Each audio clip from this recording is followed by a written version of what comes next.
Welcome back, everybody. You guys are listening to the Down to the Wire podcast. I'm your host, Brian Costa, and today we have a very, very special episode for you guys. It is our fall semester finale, and today I am welcoming in a bunch of familiar faces you guys have seen here. Obviously, Carter Adams is back in the studio. Carter, how are we doing tonight? Oh, I'm great, Brian. How you doing, bud? Dude, it's good. It's good to have you back. So just make sure like when you're doing it, like Yep, it, yep. perfect. Yeah, Lean in sounding this way. good, buddy. Yep. So, and also Jake Marchand back in the studio. Jake, how are we doing? Fantastic. Thanks for having me. It is good to have you guys back. It is good to see you guys. We have a lot of stuff to get into tonight, so we are going to get into it all right now. We were going to try to get a couple more people here, but unfortunately, plans just fell apart. But I am so excited to have this final episode in Koffler with these guys tonight. But obviously, we start things off we're going to start off kind of in some pop culture, some UFC a little bit. But obviously, the big story that kind of was coming into today's episode was the skirmish between YouTube celebrity Jake Paul, who we obviously know just recently knocked out Ben Askren, and Floyd Money Mayweather. Floyd was hyping up a fight between him and Logan, and immediately going into it, Jake essentially tried to steal Floyd's hat. It was so stupid. Just to get into it, briefly. I mean, I might let you guys get started with it. I'll bring it back to me. But did you guys see this whole encounter? I did. I'd like to get started if you don't mind. Go ahead. So, first off, I know we've talked about the Paul brothers in the show recently, and especially on the episodes that I've been on too. I've kind of given my take. Personally, I think that Jake Paul is very childish. I've said that before, and I'm sticking with that take. I've heard, I saw in the Instagram comments when I saw that video, some people were thinking it was staged, it was fake for the clout, kind of trying to hype up the fight and increase viewership altogether. But I don't know, fake or not, I think Jake Paul's childish. And we kind of discussed this with the Ben Askren pre-fight kind of discussions they had. He's very childish, and whenever Ben Askren made a comment that had him rattled, that he had no valid response to, he would just kind of whine like a baby and try and shrug it off like a kid. Yeah, it was so ridiculous. I mean, like you're talking about childish. He literally did a got your hat to him. So Yeah. I mean, I don't know how much more childish you can get than that. I mean, Carter, what were your thoughts when you saw this whole thing go down? I'm on the same page as Jake. Obviously. I think that Jake Paul is absolutely childish, but at the same time, I do think he's slightly ingenious too. Oh, why is that? Because Jake Paul, think about him. Okay, a few years ago, he was absolutely not nothing, but he wasn't as big as he is now. Yeah, no. And part of the reason why he's so big right now is because no publicity is bad publicity. True. Right? Very And true. He's proving a point that you could do something to Floyd Mayweather, take his hat, and he's going to get swarmed by bodyguards. Oh yeah, 100%. And that's exactly what happened. So on one hand, I hate Jake Paul with a burning passion. I really do. But on the other hand, he's smart, and Yeah. his management, Yeah. smart. Mm-hmm. No, I mean, listen, there's a whole kind of ingenious factor to all of it. I mean, frankly, him pissing us off is, and a lot of fans' anger. That's just fueling him getting, infinite amounts of money. So, I mean, frankly, the strategy is working for him, whether we like it or not. It just is, you just got to admit, it is so frustrating to see it all go down. But at the same time, Floyd Money Mayweather, you can talk about him all you want. I mean, he doesn't have the greatest track record out of the ring. So I mean, kind of seeing him get a little toyed with was kind of interesting to see too. But also seeing the press conference too, man, Floyd, his age showed, he looks, Oh my God. he looks so much older. So old. Oh my Definitely looked God. older. Yep. I mean, I don't know if it's the fact that he just hasn't shaved in forever and kind of looked all scraggly, but I mean, man, it looked like he had a hair transplant, a beard transplant. It was so terrible looking. It looked disgusting. I won't be surprised if some script is written for Logan Paul to beat him. Oh, yeah. That I wouldn't put that pray past. That never happens. Yeah, exactly. Yeah, no, I mean, they're going to be fighting, I believe, on June 5th. I mean, there's also going to be a whole battle of TikTokers and YouTubers. We talked about that, Carter. That just looks like a joke straight up right now. Yep. So I don't even think that's something that we'll be covering. But that was something I really wanted to open up this show with. Though, I mean, you want to talk about two kind of dislikable characters. I mean, obviously Floyd has the talent, but all the other stuff that's happened outside of sports room is not too nice. So, Obviously that's all there. Jake Paul is kind of just the a-hole that he is. So very predictable outcome, but I did want to get that started. Another thing in pop culture I also wanted to touch on tonight. In the Kentucky Derby, I actually didn't watch it. I don't know if you guys ended up seeing it, but I guess Medina Spirit won the race. I'm sorry. I'm sorry that I'm not a horse racing fan. I do know. I mean, frankly, here's the thing: the Kentucky Derby though has always been like a big event. At least in my house, my dad's always like turned it on when it's happening. It's always it's the marquee event for horse racing. Like whether you're a fan of it or not, like you'll usually find yourself watching it at least a couple times, and that's something that I've always kind of been accustomed to. Did you guys watch the race at all? Because I didn't. Personally, I didn't watch it, but Yeah. like you said, it is one of those things that you just kind of eventually come around to and find yourself watching Oh, yeah. one time or another. I mean, it's only a 1 year event, but and going off that as well, Bryant University here, in many fraternities around the university, we have Derby Days, which it centers around the Kentucky Derby. Is meant to drop a lot of money and really try to get funds going. It's this big kind of charity thing. And it all kind of got capped off on Saturday, where there was a giant darty down at the townhouses here at Bryant University. A bunch of people went down. Jake, you kind of saw it. You kind of did a little bit of a recon down there. You kind of saw the whole situation down there.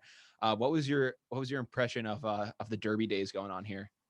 I think that Bryant did a great job with the Derby Days events that we held. Yeah. Mainly the cancer research donations that we acquired. I'm pretty sure it was upwards of 70 grand. That's crazy. So I know it's a small school, but that's a pretty significant number for the size of the Bryant community. No, I mean it's an incredible achievement for us to I think it's a great cause. I think we might have gotten to number one in the nation for that particular charity. Oh really? Yeah, like they went off this year. It was crazy to see. But I didn't watch the race. I was actually busy doing some of the softball games. So I didn't really get a chance to see it. But it was good to hear that you did enjoy the Derby Days. You did enjoy that whole event going on. But now getting into some NFL news. I covered this on my show last Friday with Pat Edwards. He's a lifelong Packer fan, so I made sure to get him on to discuss this topic. But Aaron Rodgers, the saga continues with this guy. Do you guys think that he'll play for the Packers next year? Next year, yes. Yeah, I think he will, but it'll be the most atrocious year for the Packers. You think it's gonna be like very, very toxic and stuff? Definitely. But after this year, I think he's out. Really? For sure. Yes.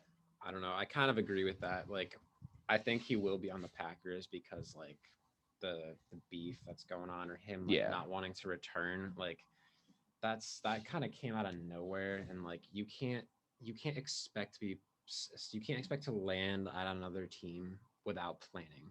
Like you just can't do that. That's not how the game works. That's not how sports work altogether. So I think he's going to be on the Packers next year, but like Carter was saying, it's going to be a problem. And I think he's just going to have to deal with it short term. And that's something he's going to have to deal with. That was his choice. It's definitely something that he's going to have to deal with, like you were saying. But it's also going to be something that the Packers are going to have to really kind of weigh their options with, because apparently Rodgers allegedly came out and he said that the only way he'd return there, like happily, would be if GM Brian Gutekunst was fired. I don't know if you guys saw this. He actually compared Gutekunst, the GM, to Jerry Krause. Obviously for anyone who doesn't know and didn't see The Last Dance, Jerry Krause was, basically the villain of the entire Last Dance documentary. He was the guy that wanted to break up the Chicago Bulls and the dynasty. Like he was the main super villain of it all. So I mean, to compare Gutekunst to that guy, it's definitely not a great look. It's definitely gonna hurt Rodgers. I mean, not Rodgers' case, but if they were to fire this guy to get Aaron Rodgers back, I think he's like 37, 38. I mean, obviously he's one of the better quarterbacks that we've ever seen, but to maybe get like 3 years out of him for a guy that for a GM, I mean, listen, I know a bunch of Packers fans that I think would maybe pull the trigger, just like really just because in general they don't like the guy. But I definitely have my questions as to what they're going to do. It's such an interesting situation. I would have to believe it's a very similar situation to what you were saying, Carter, where, after, Tom Brady lost Super Bowl 52, he came back to New England after, even though he wanted to, be a free agent, wanted to be traded. He never came out vocally and said that. But apparently that was something that he had interest in. I feel like that Rodgers probably will go back to the Packers this year, barring barring them, making some incredible move or getting, an insane amount of pieces. It looks like, they've been fielding offers, from guys like the Rams or the Niners, and they haven't budged so far. So, unless they get blown out of the water here, I don't see them making a move this offseason. Yeah, you're right. But some of these headlines are absolutely ridiculous. Oh my God, it's insane. You were talking about him comparing the GM to Jerry Krause. That was in a team group chat. Yeah. Like, how does the media know about that? Yeah, no. Like, what's going on? Like, who's blowing the whistle on the Packers? There's snitches everywhere, man. Yeah, and like even Richard Sherman was saying like Aaron Rodgers is not getting treated correctly by Green Bay. Yeah. Okay, I get it. But what does Richard Sherman know about the Packers organization? Man, I don't know. I know Anthony Davis came out and he was pissed about the whole thing. Like, it looks like everyone though is more on Rodgers' side with this. Mhm. It seems like there aren't too many people that are taking the Packers side with this, which is very surprising, because a lot of people will say like, it's the team, you got to respect the team. But, it seems like everyone is just like, no, like you guys really messed this one up. It seems that they're really kind of trying to recognize it. That just seems like that's the vibe so far. If I could just throw in my 2 cents real quick, like Go for it. obviously, like we've discussed, I'm not like crazy big into football, but like collectively as a team, I feel like it'd be hard. Like if I was a Packers fan per se, like it'd be really hard to take Rodgers' side because, like you said, he's 37. He has done a lot for the team, with his career, but at the same time, you have to think about the future of the franchise. It's like apparently they thought about that when they drafted his replacement, and I think the reason though that like while it would be difficult to maybe sympathize, maybe not sympathize. I think a lot of people obviously sympathize with Rodgers, but maybe you have to choose because of the age. But in terms of sympathy, for the past 9 to 10 years, they've drafted all defense, and the one offensive guy they do draft is his replacement. So it's like, it's not like they went out there and they got him a guard in a couple drafts, and they got him they got like 2 first round wide receivers, and they really tried to help this guy out. Obviously you have Devontae Adams, you have some talent there, but outside of that, like they really haven't done too much for him like in developing guys. Like he really, it sounds like a spoil of riches, but he doesn't even have like a legit number 2 receiver. Yeah, no, you're right. They haven't really been doing anything for him, especially in the drafts. But do you think it's possible that this whole thing could just be like a media stunt almost? Like Aaron Rodgers ain't going anywhere. Packers are gonna pop off next season like they always do. But it's possible, but stir some things up a little bit. So it's well within the realm of possibility. The thing for me though is that if this was a stunt, I feel like Rodgers would have come out and would have just said like, hey, this is like BS. Like Rodgers isn't known for talking to the media. Like the reason whenever he goes on the Pat McAfee show, it's like a big deal is because he hates the media. Like he doesn't like talk to anybody else in the media besides like Pat McAfee. And like he hasn't even like reached out to him to say like, hey, I don't know where these rumors came from. So that's kind of the thing that is kind of alarming to me and is kind of making me say like, this is weird. Yeah, that's true. I didn't even think about that. Aaron Rodgers is definitely a guy you don't see on TV too often. Yeah. Or on anything. Yeah, no, frankly, if like the things about the group chats and that kind of stuff is being drawn up, maybe like your reaction would probably be to be like, hey, I'm gonna like stop this. But in his mind, he might just be like, it's the media trying to get at me again. Like, and frankly, I think if this is stuff that they're contriving up, he definitely has a right to be pissed. And I would think that he'd want to correct it, but after kind of getting this treatment for so long, maybe he's just sick of it.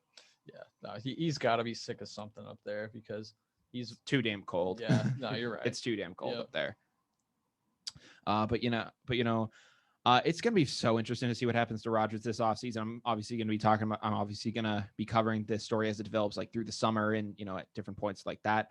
But also in NFL news, this one kind of hits a little closer to home. So obviously Julian Edelman recently just announced his retirement from the Patriots. Had an amazing career for us, but obviously in the end his body started to break down. He made the best decision for him and his family. Well, apparently Tom Brady doesn't think he's all that done yet because on like a draftathon kind of live stream, Brady and Edelman met up with like Mark Wahlberg and Kevin Hart. It seemed like a very like Boston like favored kind of draftathon, but it was like a bunch of guys on there and like they were all talking and they were kind of like talking, and Brady essentially said that Brady said that he doesn't think Edelman is done, and he actually thinks that he wants to come to Tampa, but was just too afraid to tell Bill. And he says this on air, and Brady proceeds to say, I was the same way. Wow. Yeah. Aaron Rodgers might not be a guy to stir up the media, but I think at this point in his career, Brady might be. Listen, I think Brady was so good for so long with the media. Like, he always kind of did like the whole Patriot way thing for so long.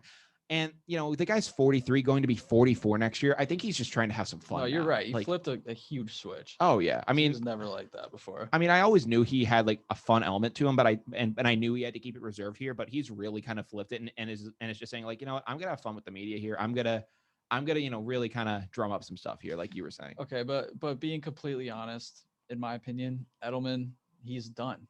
Yeah, he's completely done. You saw him play last season. I saw him. It didn't even look like he could walk. No, it looked like the wheels had fallen off. But I mean, at the same time, that for a couple games too, like that was my thoughts on Gronkowski.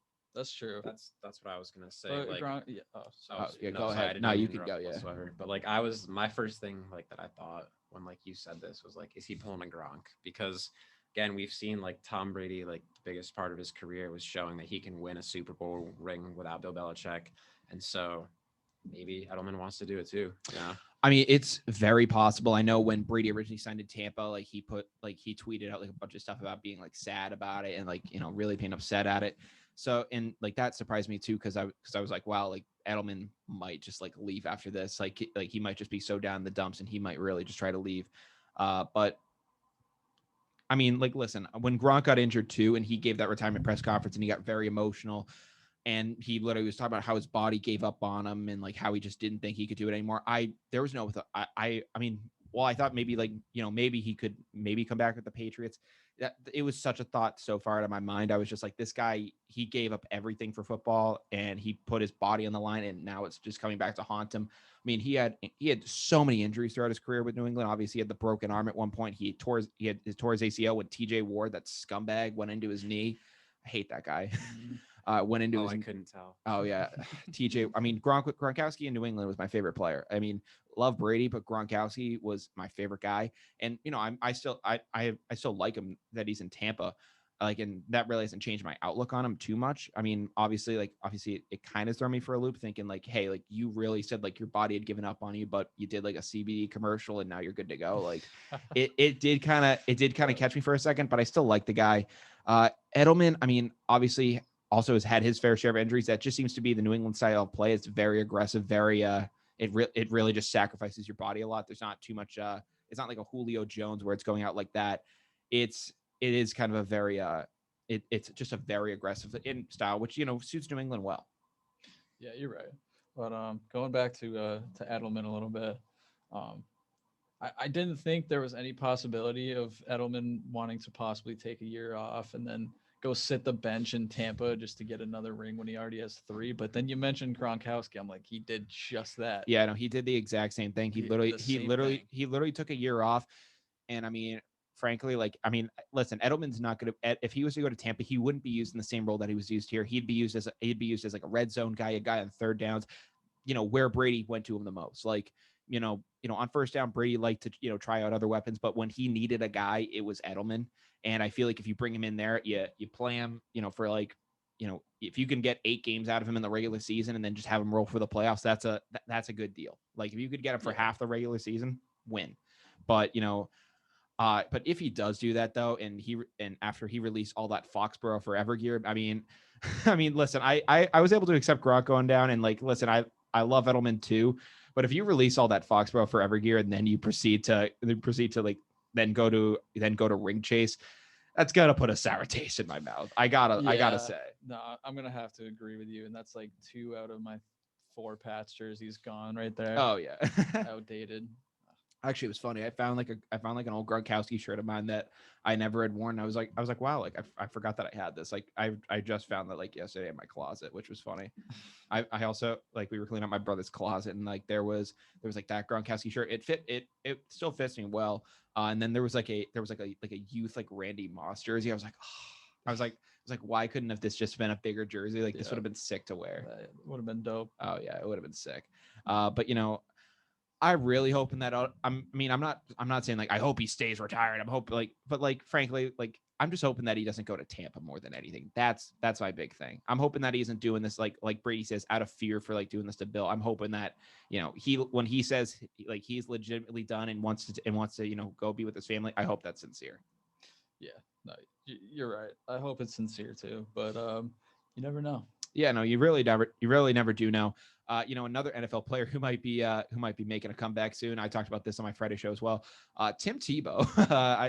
I mean, Carter, me and you covered it when he officially retired from baseball. We talked about it on the second annual, not the second annual, but the second ever quarantine special when we were locked in our dorm back in February, and we kind of talked about Tim Tebow and what he did, for sports. Apparently, he's trying to come back to football right now as a tight end, and Urban Meyer just came out. And he, it was at least a Jaguars representative who at least came out and said that Urban Meyer says that he thinks Tim Tebow could be a good tight end in the NFL.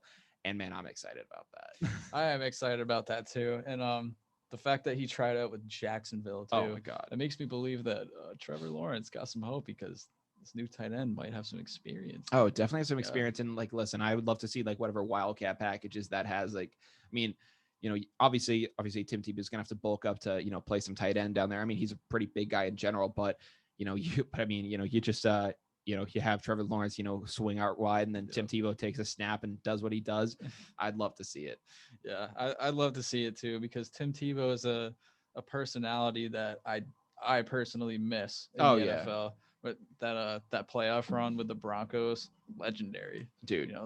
Bro, do you remember when he went to New England and everyone was like freaking out about it? Yes, it was right after the Aaron Hernandez stuff too. I forgot about that. Yep. It was like literally right after that, and I remember like I was so in depth when it came to looking up sports things, like I didn't think of like Twitter being like the area to go to. So I would literally just sit on like the Patriots app or like the NFL app, just scrolling, just waiting for new news to pop up. And that's how I did it. And like, that's so unconventional, like not the right way to do it. Yeah. But I remember just like logging in one day and I just see the Boston Tebow party. I'm like, let's go. And then, and Tebow comes into camp, like reporters are asking Bill Belichick a million questions, reporters that probably have never, that have never talked to Bill before, and they're trying to get words out of him. And Bill is just like, really, like, you don't know what I'm about here, and he just shut them all down. Yeah. And I was pretty excited because he was gonna possibly replace Ryan Mallett, who I really just didn't know too much about. And I'm just like, well, if like you could have Tom Brady as your starting quarterback and Tim Tebow as your backup, then you take Tim Tebow. And then obviously at the end of training camp he gets cut, and I'm just like, you got to kid me! Like, I would have loved to have him here. Then he tries to go to like Philly the next year, and like that didn't catch on. That was like it for him in the NFL. I was like that was pretty quick. Like he started for 2 years and then he was just done. Yep. And it was crazy to think. But no, you're right, because he was so huge in college too, and he was on the Pats just long enough to make comments about Aaron Hernandez to the media, and then gone. Oh yeah, just 3 days later, dipped, just straight out the door. Which frankly, I remember actually during that, like in the training camp before that season, I think we were having like a joint practice against the Saints or the Bucks, I think. And Brady gets like sacked, and a lot of people thought like he retore his ACL and that like Tebow was going to be the starter for the Pats that year. And I was like, dang, like I'm not. I was like, originally I was excited that we signed Tebow, but I was like, well, I don't want him to be the starter though. Yeah, I was like, have him as a backup and maybe use him on 2-point conversions, but I'm not trying to have like Tim Tebow like be the starter of this team, which I guess obviously was the reason probably why he phased out of the NFL. A lot of people thought that him being a tight end would be the way that he survived, but obviously that wasn't the case. But I hope that he does come back to the NFL. I hope that he works as a tight end, and I'm hoping that Trevor Lawrence's first touchdown pass happens to be to him. That would be cool. That'd be iconic. That's all he really needed to do in the first place was switch positions. No, like literally, if he had switched positions, I think he would probably still be playing. Yeah, like at least I think so. But yeah, no. So that kind of covers that topic. The final thing that we have in NFL news tonight is Alejandro Villanueva. Very good guard for the Pittsburgh Steelers. He recently just went to the division rival Ravens, and it seems that he's already starting to throw some shots at his old teammates, especially JuJu Smith-Schuster. Obviously for the antics that he got into last year, kind of becoming the. I think it's fair to say that he was almost kind of becoming a little bit of a Brad Marchand of the NFL, where he's a good enough player, but he's more known for kind of just like getting in people's head and kind of just being a little ratty and doing some of that stuff. But he ended up saying when talking about playing in Baltimore, which is more of a run first offense, he ended up saying, when you have a balanced offense or when you run the ball, it's obviously better for the offensive line. I'm assuming it's not as fun for the wide receivers because they're not getting all the catches. They're making the TikToks and they're having fun on their social media.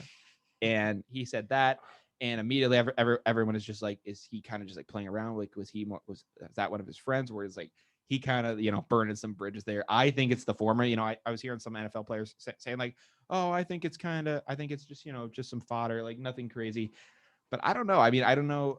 I mean, he was a veteran guy. JuJu obviously came into the league extraordinarily young. I feel like there might be some animosity. Yeah, I also think there might be too, but I think when you're talking about getting inside players' heads, I think honestly Claypool is more of like that guy on the Steelers more than Smith Schuster. But Yeah. yeah. No, I could see that at a Claypool as well. It's very interesting to see if he is really kind of going out there and burning those bridges. Oh, man, I just can't imagine that. It's very crazy to see, but we'll have to see, obviously where this goes going forward. But that kind of concludes what we have in MLB news. In ML in why did I say that? I meant to say NFL news. I just had a slip. Last show of the year, already messing things up. I'm already on the summer brain. I'm ready to go home. I don't know about you guys. Oh yeah. I'm so excited for I'm finals. ready. I am so excited for finals. Like I cannot wait. Mentally, I am there. 100%. But in MLB news, which I wanted to get to, Albert Pujols, arguably, in his prime, one of the best right-handed hitters that's ever lived, at least in my lifetime. He recently, obviously he had an incredible 11 years with the St. Louis Cardinals, then signed a 10-year deal with the Los Angeles Angels. He was in the final year of that contract this year, and he just got released by the Angels.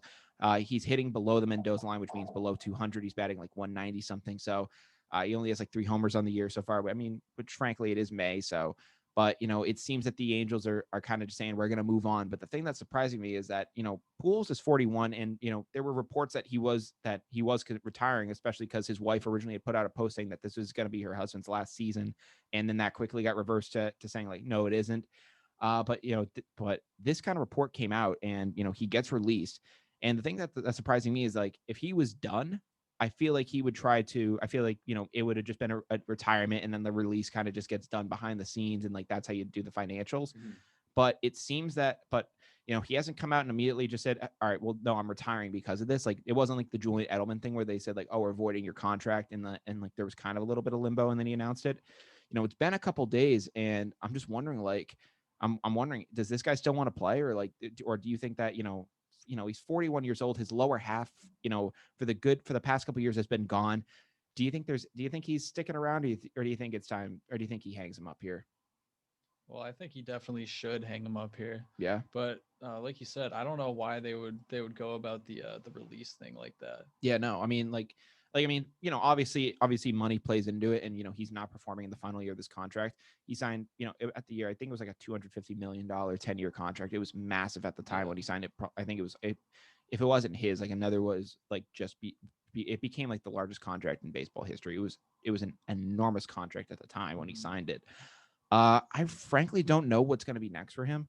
I mean, that's the thing. Like, if he had just said, I'm done, then he probably would have just came up and like, he probably would have made a post and just said like, hey, this is it for me. Like, I don't know. Like, I don't know. It's such a weird situation. I mean, it's very, very possible that, he still could be done. He's just trying to make a formal announcement, maybe be with his family for it. Maybe go back to St. Louis where it all started. Maybe he signs like a 1-day contract there. But I do have some questions as to could this guy still play? Maybe an American League team, contending for a spot in need of like a DH, maybe a guy to use in a pinch hitter role could bring Albert in. Maybe and just say like, hey man, like if we need you to get a home run, could you do that for us? Like that's all we're bringing you in for at this point. And maybe he can do that. Maybe it could be like I mean, obviously Albert Pujols is a much better player than this guy, but Chris Carter, when he was with the Houston Astros, like, you know, when they were kind of making their playoff runs before they won the World Series, he was kind of he was used in that kind of role where he was a low average kind of a hitter, but he had a lot of home runs, and that's how they used him.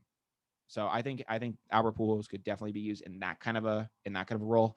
I'm just trying to figure out which team could use him. You know, and because if he's going to be used, he's going to be used as a DH. His lower body is just gone, so I think that, you know, if you get him, he's going to have to be in the AL. Yeah, I don't know, because the reason why the Angels released him was because of his batting average being too low, right? Just batting average, also just health, and I guess they also have a young guy coming up too. I believe his last name is Hearn, but I could be wrong. And they're trying to, and I guess they're pretty much just saying like, hey, we want to get this guy time.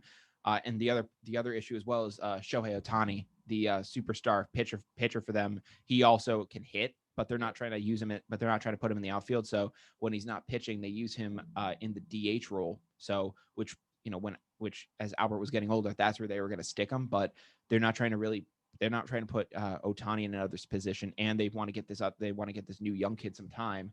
So that's something they're trying to figure out. Yeah, so I think it's time to hang him up for Pujols, because the batting average, I just can't really see him being a DH anywhere else if his batting average is that low. Yeah, it is tough. I mean, you know, I'd love to see him get another shot somewhere, but I mean, and that's just kind of me being selfish, but, you know, if he's just done at this point, then, you know, man, I think it is time to hang him up. Just let him be remembered for the player he was. Oh, if you try to elongate or like kind of drag it out too much, then he's just going to be remembered in the wrong way, you know? So I might have to settle.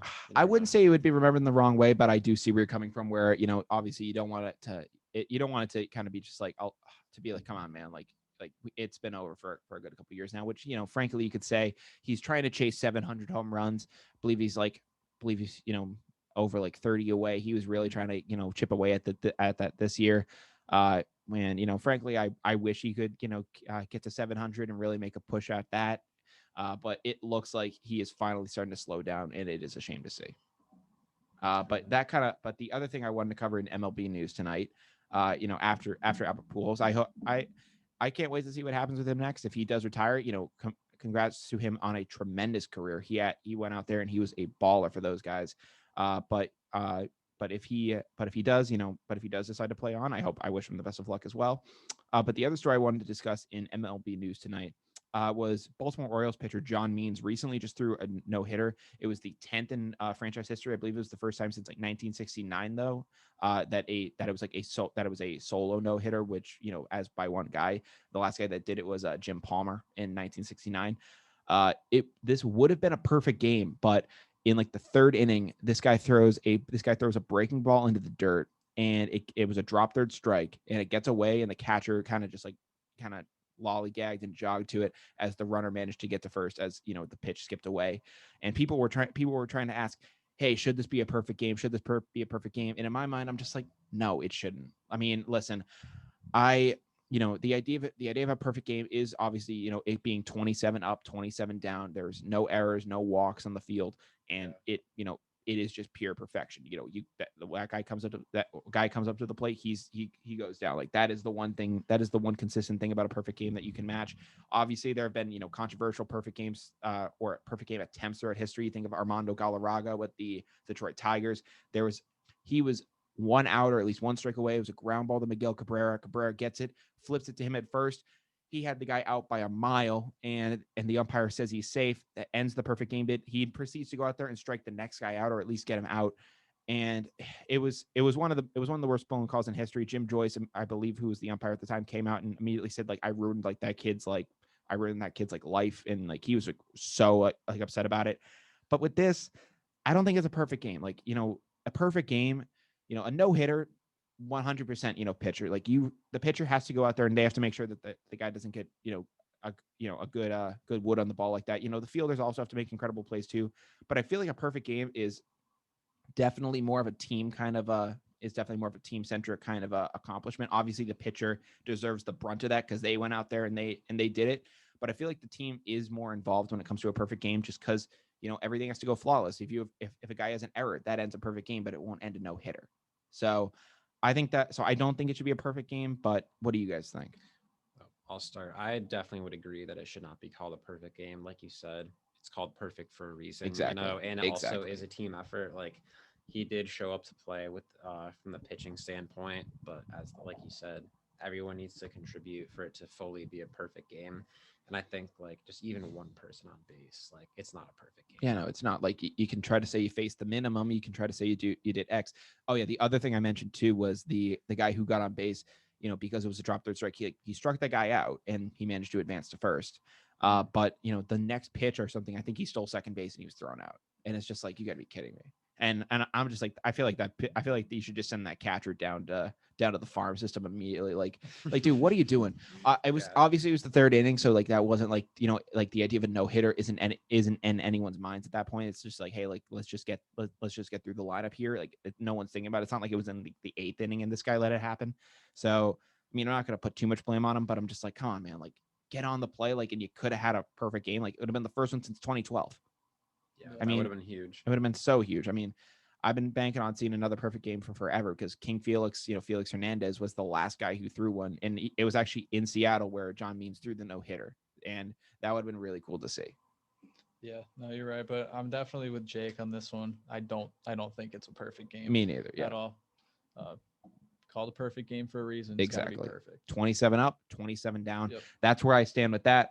But and our final segment tonight. Well, there goes the ring light, unfortunately, but we'll survive, I guess. But the final segment I wanted to discuss on tonight would be NBA, where tonight we're going to be talking about a couple of things I did discuss on yesterday's show with Michael Green III. I spoke with him on a couple topics, but I did want to reiterate it with you guys because I think you guys have had some different opinions, but in the past. So the thing that I first touched on was Carmelo Anthony, recently getting into the top 10 all time on the scoring list, and I was trying to discuss because a lot of people in the past have asked, is Carmelo Anthony a Hall of Famer? I have always thought yes, but I know some other people have thought, well, just because of the stats and other stuff, not necessarily. But this is a pretty big accomplishment. Where do you guys stand on the idea with Melo? I'll start if you don't mind, Carter. I would absolutely hop on the bandwagon that Carmelo Anthony is a Hall of Fame material. And part of my reasoning behind that is because he had an extended period of leave from the league as a whole. And the fact that he was able to successfully transition back with the Trailblazers and fully understand that, like, hey, I'm not going to be the main shot taker, but like, I can still contribute. And the fact that he's been able to adjust to the new league that was not the same league that he left, and the fact that he's still contributing in his own way, and while he's doing that, he's hitting new records on the all-time scoring list, is very significant. We've also seen with players in the league, obviously not as skilled, but Jeremy Lin, for example, some players are in the league for a period of time and can't make it back. So I think his comeback to the league has been fantastic. Obviously, his time with the Rockets was not very successful, but I think he's in a great place right now, and I think this definitely helps solidify his spot in the Hall of Fame. Absolutely, I agree with you there. I know, Carter. Did you kind of have a different opinion on this before? I thought that you had possibly had a different opinion on Carmelo. Has this kind of changed it or no? I wouldn't say okay. Maybe I thought I don't even remember. It could have been someone else, but I thought that you had always kind of been teetered on the edge of whether Melo was a Hall of Famer, but I could be wrong. No, I certainly agree with Jake that I think Melo should be in the Hall of Fame. Okay, I mean, he was the face of the New York Knicks for a long time, Yeah. and before that, he was arguably one of the best players in the league on the Nuggets. Yeah, and exactly. I think, like Jake said, it's just a miracle that he's in the league still. Yeah, no. And continuing to break those scoring records on the all-time list. Exactly, and I think the entire story of Melo, like Jake was saying, deserves to get him in enough. Obviously, people talk about a championship eluding him, but frankly, I don't think that's in terms of a Hall of Fame candidacy, I don't think that's everything. I mean, you want to talk a legacy, maybe you have a discussion there, but Hall of Fame, I don't think that's the main decision there. Obviously, what Melo did for Team USA in the Olympics was huge, and the reason I say that is because it's the Basketball Hall of Fame, not the NBA Hall of Fame. So what he did in the Olympics was huge. What he did for Syracuse, winning them a championship, was huge. And obviously, now getting into this top 10 list, obviously the story of now coming back after a long hiatus, I think that solidifies it. Since he's gone to the Trailblazers, it's been amazing to see what he's been able to do there. And I just wish I wish him the best. I hope that he can continue to grind like this. I don't know how many more years he's going to be playing, but if he's playing like this, maybe he moves up a couple more spots. Let's see. I hope he can, maybe get up to like 9, 8. I don't know what the gap is, but if he can get up there, that'd be great to see. Yeah, Definitely. no, me too. I hope he can. Yeah. And another thing, obviously, I talked about on yesterday's show was LeBron James's health. He came out and he had said, he doesn't know if he's going to be able to get back to full health with his body. He has like a very, kind of a very serious high ankle sprain. Also in Lakers news, Anthony Davis was dealing with some back spasms. Those guys just seem like, they went out and they put so much into that championship, and it's like, seems like their bodies are now falling apart as a result of that. I don't know if that's how you guys feel about that, but what do you guys think about LeBron saying that he doesn't think he might be able to get back to a 100% ever in his career? I mean, I don't know. I'm torn between that statement because I think we've seen that, like we've always said, like playoff LeBron is just a different breed. Yeah. You cannot guard playoff LeBron. Absolutely. But I think and I've kind of said this like before, I don't know if I've said it on the show, but LeBron, like obviously the stage he's in with his career right now, he's nearing the end of it. Eventually, like we're going to not see him in the league at some point in time. But I think he's been selectively putting on the gas. Like he can't go pedal to the metal every single time for every game of the whole season. And I think he needs to he needs to kind of better balance the mental aspect of all right, I actually understand that my body can't handle this. He has people around him, Andre Drummond, Anthony Davis. He has other people that are a little younger that can also bear the load too. The weight of the team is not just on his shoulders. And I think if he better respects his body and better understands that, he can have other teammates help bear the load that he'll do. Yeah. Carter? Better. Yeah, I agree. I think especially last season, like you were saying, he definitely wasn't bearing that entire load. But going forward, I think it's very clear that LeBron is at the point in his career where his body is going to start giving up on him. I mean, how old is he? 40 something now? No, he's 36, I think. 36? Yeah. Okay, I would not be able to tell that by watching him play. Yeah, I think he's either 36, 37. Yeah, Okay. he's 36. 36. Okay, yeah. So he's 36. Obviously, he's had some now very serious injuries with that, but I don't know. I don't think he'll be able to get back to 100%, but like Jake, as you were saying, how he selectively chooses to turn on the gas, I think that is what is giving people the idea that he still can perform at 100% because absolutely he will just give it his all for a certain period of time. But he's always known, but at least later in his career, he's been known to load manage a good couple games too. So maybe he starts to do that even more, and he'll just play the marquee games that he has to win in, and that's how he's going to decide to do it. But it's something that's really interested in me. But before we do go down the wire, I do want to say this. It has been quite the wild semester here at Bryant University. There have been so many kind of hiccups along the way. Obviously, I mentioned it early in the show. We went into a quarantine here at Bryant. You guys want to speak on that a little bit as to kind of the craziness that entailed? I'll go first. Quarantine was definitely a wild experience. It sucked. It sucked. I will say though, we were lucky that we were one of the first groups to be able to quarantine in our suite. Very true. I will say that was something that was huge for us. Obviously this year for Down on the Wire, we were able to grow a ton. I was able to interview a ton of new people. Adam Alita, I was able to get on the show. Michael Green III, I was able to get on the show. Ton of new things coming for the show in the summer. I'm planning to talk to a bunch of new athletes as well. So it is going to be. It's definitely a very exciting thing for the summer. I also talked about it earlier, but what are you guys trying? You guys are trying to have what are you guys going to be trying to do this summer?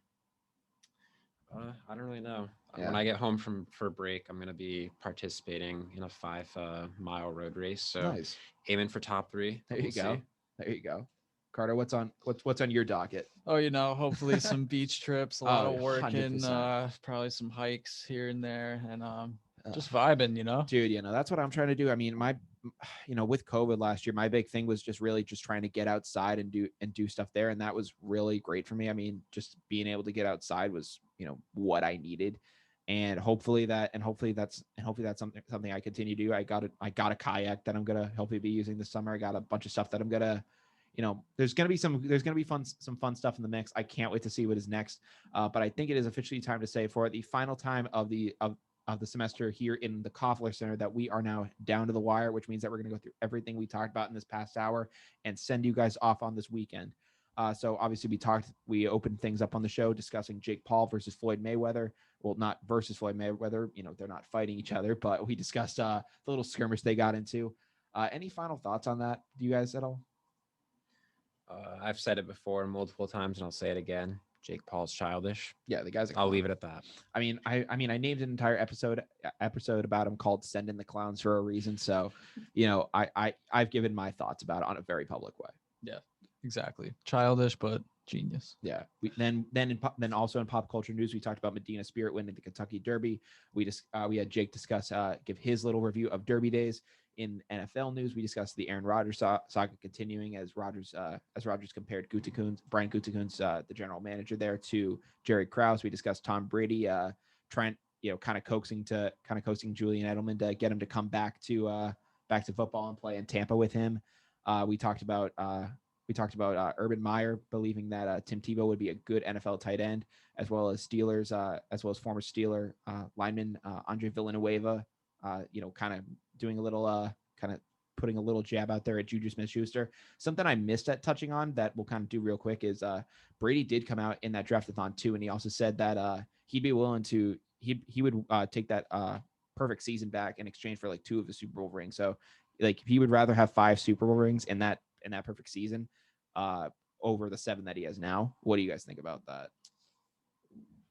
He's got the rings to give. Yeah, that's all I'm gonna say. He has enough with 2 rings. No, that's the thing too. He has enough to give, and having 5 rings in general, that's the most Super Bowl rings of anybody. I know Bart Starr, technically has 5 championships as a quarterback, but that's the most Super Bowl rings that any quarterback has. So, frankly, he does have the rings to give. If I had to choose what Super Bowls he could give back, I mean, just from memorable standpoints and just like what he did in them, I'd probably say obviously the Tampa Super Bowl means a lot to him, but if he had to give back any of the Patriots Super Bowl ones, I maybe would give back the one against the Eagles and the one against the Rams, because it was 13-3. Just in terms of his personal performance that you could make a case for. Obviously, each of those Super Bowls holds a special place in my heart. Obviously, I went to the Super Bowl 53 parade and had some great memories there. But maybe if you want to talk about his personal performance, then if you're getting into where I stand, I would give back the Tampa one, because obviously you want to erase that from people's minds, and then give back 53 and then have the perfect season on the docket. That's how I would do it. And I would love to, and that's how I would love to, if that's how it had to happen, those would be the 2 I give back. But also in sports news, we talked MLB and talked about Albert Pujols being released by the LA Angels, as well as John Means' no-hitter kind of drawing question as to whether it should be called a perfect game. In NBA news, we talked about whether Melo is a Hall of Famer, as well as the health of LeBron James. And we finished things off here talking about what we're going to be doing this summer.